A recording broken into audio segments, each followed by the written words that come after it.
When I pulled into the Baxter's parking lot, the first thing I noticed was how dilapidated everything around it looked. I knew the place well, as I had grown up just a few blocks away, but I hadn't been back to the old neighborhood in 40 years, and a lot had changed here in that long time. Sometime around the end of World War II, the building I was now heading towards had gone from being a home for a family with kids and probably a dog to a cozy neighborhood bar. Back then, it was a nice little place where neighbors would stop in for a beer after a day's work, and wives would meet their husbands for a nice evening together.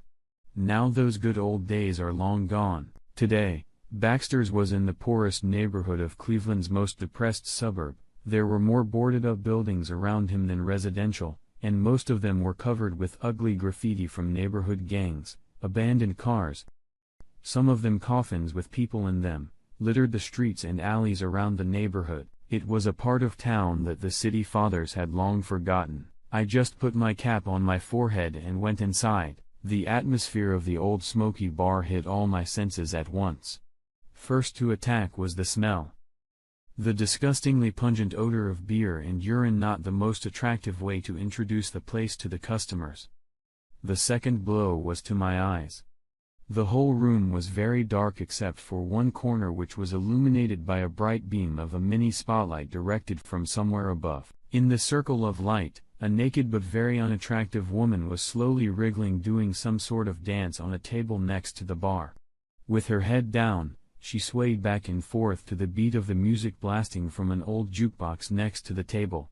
One of ZZ Top 1's old hits blaring from the speakers made my skin vibrate with every bass note Dusty picked up. I knew that this volume would definitely make me deaf if I stayed here for too long, but I planned to do only what I had to do and leave as soon as possible. Once my eyes got used to the contrast between the lighting and the lack of it, I walked over to the bar, found a stool whose seat wasn't torn or sticky, and settled down on it.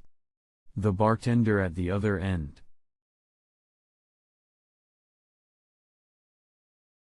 From testing the strength of the old polished wood in front of him, finished, she turned, tossed the rag into the sink, and washed her hands under the spray from the faucet. I just sat there waiting in my seat for her to pay attention to me. I hadn't seen her in 40 years, she had changed horribly over that long, but I would still recognize her anywhere. Discreetly, over the years, I'd followed her in the events in her life. And a couple times, I'd seen her up close, even though she hadn't even noticed me. I didn't know if she could recognize me after all. But I hope not. At this moment, she was standing with her back to me. Her jeans tucked into cowboy boots were tighter around her hips than I remembered, and the ugly layer of fat on her belly jutted outward and hung over the tight belt around her waist. She was wearing a white faded t-shirt with the letters Back Sisters faded on the back. The silver-gray curls that made up her hair fell to the middle of her back, gathered in a disheveled ponytail. It looked like she hadn't used a brush or comb in a long time. From my bar stool, I could see the collection of tattoos on her arms and neck, and knew that there were others hidden from view in various places. From the side, her face looked tired and sullen, her nose crooked sideways, the jagged scar that stretched over one eye telling of her past hard life. She wore no makeup, as if that would do anything for her appearance, and there seemed to be a perpetual wry grin on her lips. All in all, this bartender looked like the kind of burly McGare I wouldn't want to meet one-on-one in a dark alley. Her name was Sue, and wiping her hands, she took a swig of alcohol from the glass by the sink, shaking her hair to give it some semblance of order. She turned and looked around her domain. It was then that she noticed a new customer, me. As she approached, the deafening music from the machine finally stopped, and the dancer climbed down from the table. "I'll be back in an hour," the worn stripper said, not even trying to cover her sagging breasts as she walked past us. "Okay," came a terse response from the other side of the bar. The barmaid stopped in front of me and asked, "What can I get you?" "Bud Light," I said, placing a $5 bill on the counter. She walked over to the refrigerator and pulled my click in, setting the bottle in front of me. She took the money and paused to give me another careful look before returning to the sink to wash the dirty glasses that had accumulated. I couldn't tell if she recognized me. Probably not. After all, it had been a long time, and as much as she had changed, I had changed just as much myself. Hell, back then, my head was a mound of wavy blonde hair, but now my skull is more smooth skin than hair, which is why I always wear a baseball cap. The man on the other end of the bar finally got his way, and his head hit the wood, sending his dazed body crashing to the stained floor. "Shit!" came an irritated exclamation from the sink. "Elroy, why do you always do this to me?" She stood wiping her hands again, looking around the room in disgust. "Can someone help me get this drunk into his car?" "How about you?" she asked, waving a rag in my direction. "Okay," I replied flatly, setting my beer on the counter. The two of us had to lift, pull, drag, and then push, bend, and shove this extremely drunk guy from the floor where he collapsed on the floor to a more or less sitting position behind the wheel of his car. As we were on our way back to the bar, the boozier's car behind us suddenly came to life, howled and sped down the street. We didn't hear the expected crash though, so we just shrugged and continued on our way back. "Thank you," the bartender said, placing another beer in front of me. "That clown puts on the same show about once a week. One day, he'll stop coming here when he crashes into something and splits his drunk ass open." For the second time since I walked in, she looked me over intently from head to toe. I couldn't read her mind, but I was curious if she recognized me. "What's the matter?" I asked. "It's nothing." She stretched out. "You just look familiar. That's all. Are you from around here?" "I'm from Texas.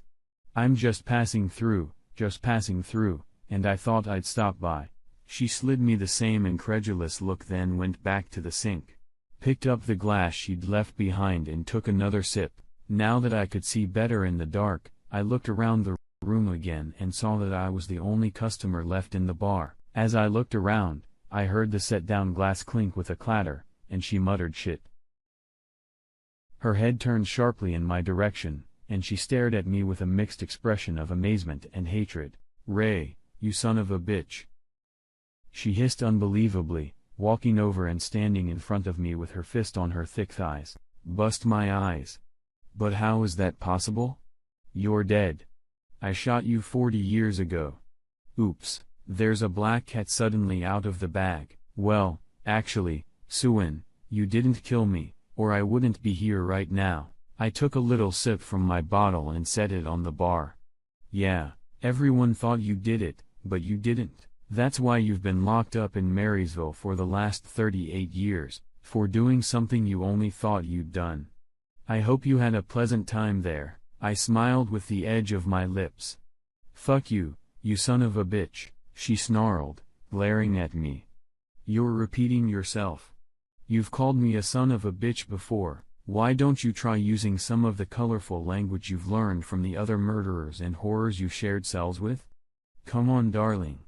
Let me see the real you, that hard and straight as a steel nail, the little bitch you've turned into. Show me the smashing little slut from cell block C." In the tense silence, I nonchalantly took another sip of my Bud Light and, turning the bottle slightly in my hand, pointed the neck of the bottle toward a dazed Sue Ann. "What you got there? I think I see a property of Big Wanda tattoo on your neck. Come on, she probably taught you a lot more than son of a bitch. I know about all those nights you slept with your head between her fat thighs. You must have enjoyed every minute of it. I also know all about the times she sold you to other gangs for cigarettes." "Well, hell, yeah, I can see their tattoos all down the length of your arms. They used to pass you from cell to cell for all comers to fuck you while you sucked and licked all those Mexican and black bitches. That must have been a funny sight, Sue Ann." Shock, pain and hatred blazed in her glazed pupils, drilling me. "I even know about the baby you had with that big black security guard. What was his name again? Malcolm, was it? Anyway, it doesn't matter that black baby you had to give to the state family service, so as you can see, I know everything about you from the day you shot me in the head." She stood there, on the other side of the bar, staring at me wide-eyed, frozen in place like a marble statue. I smiled slightly at her, put my elbows on the bar, and rested my chin on my interlocked fingers, watching her reaction. We stared into each other's eyes for a long time, standing and sitting across from each other, neither of us moving or looking away. She was the first to blink as she turned and took a few tentative steps to pour herself another drink. A large one this time. I seized the opportunity and leisurely took a swig of my bottle as well. Sue-In stood at the sink with both hands on the countertop at her side, turning her head slightly to look at my reflection in the mirror in front of her. She didn't say a word, but I could almost hear the thoughts rustling around in her brain. She took another big sip from her glass. Exhaled and turned to me. "So why the hell are you here?" I smiled and took another sip as well. "I just wanted to see how you were doing. Maybe we could reminisce about old times, you know, reminisce about the past." Her face changed as she lowered her gaze to the floor. Her stern expression softened. Her shoulders slumped. And her whole body shrank. Her rat tail slipping down to cover one breast. When she lifted her head again, I could have sworn she looked sad and exhausted. I didn't believe it for a second.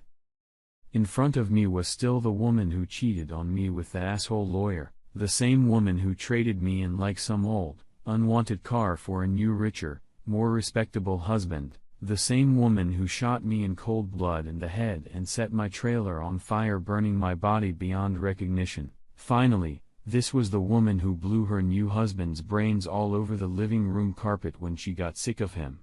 No. I wouldn't buy a single word that flew out of her faded lips. She spoke softly and tiredly when she asked, "What do you want from me, Ray?" "I've done my time, and I've paid my debt in full. For the rest of my life, I'll remain suspended on parole, so you got nothing to worry about." "Our son? I haven't seen Robbie in 40 goddamn years. I don't even know where he is now. Your mother and father made very clear to me that they wanted nothing to do with me, and Robbie will never know what I did. Hell, he's probably forgotten I exist. I'll never see him again, so either tell me what you want or get the hell out of here." Another long sip from the bottle and another smile from me. "I just wanted you to know that your sneaky cheating, the fact that you kicked me out and finally put a bullet in my head, was the best thing that ever happened to me. Amazing. Right? Seriously, it's the best thing that's ever happened to me. You're gonna ask why? It's pretty simple. If you hadn't done what you did, I wouldn't be rich, having more money now than I'll ever be able to spend. I wouldn't have a beautiful loving wife who worships the ground I walk on, and I love her more than anything in the world too. If it weren't for you, she and I wouldn't have 5 children of our own, and we wouldn't have 12 more adopted children to raise, and I wouldn't have 19 grandchildren now." Swan's pale skin began to blot red, and a thin vein on her temple swelled and began to throb as I spoke softly to her about myself and my life, which she missed. I wouldn't be a member of Qantas or the Chamber of Commerce or the country club or the city council. I would not have built from scratch and sold 2 companies whose combined income will provide my children and my children's children a trouble-free and comfortable life. I would not have traveled the world and seen the 7 famous wonders of the world.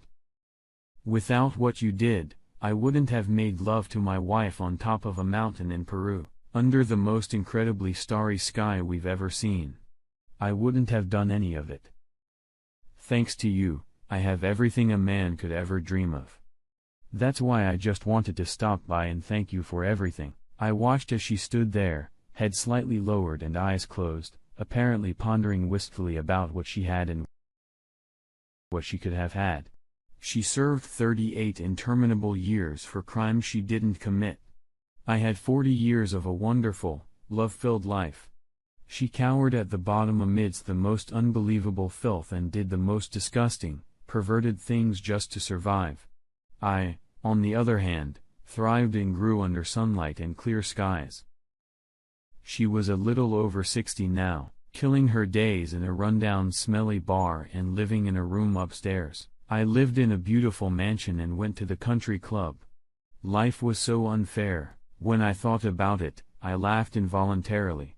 "Thanks for rubbing my nose in at Ray," she said in an almost lifeless voice, I used to spend every minute of every day regretting my decisions, and I had a long, long time to think about it. Now I'm too old and worn out to do anything else, but live my shitty life day in and day out. Maybe, if I'm lucky, I'll die quietly in my bed. But I don't think so, because everything in my life was going downhill, one thing after another. I've fallen into a cesspool, and I'll probably die in it. There's nothing you can tell me that's gonna make it worse. Hell is hell, Ray, so, thanks for stopping by.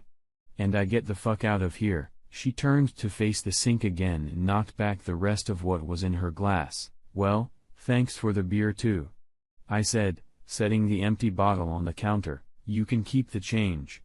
I turned and headed for the door. I have a question before you go. Her husky voice came from behind me. Why did you stay alive? Who was I shooting at?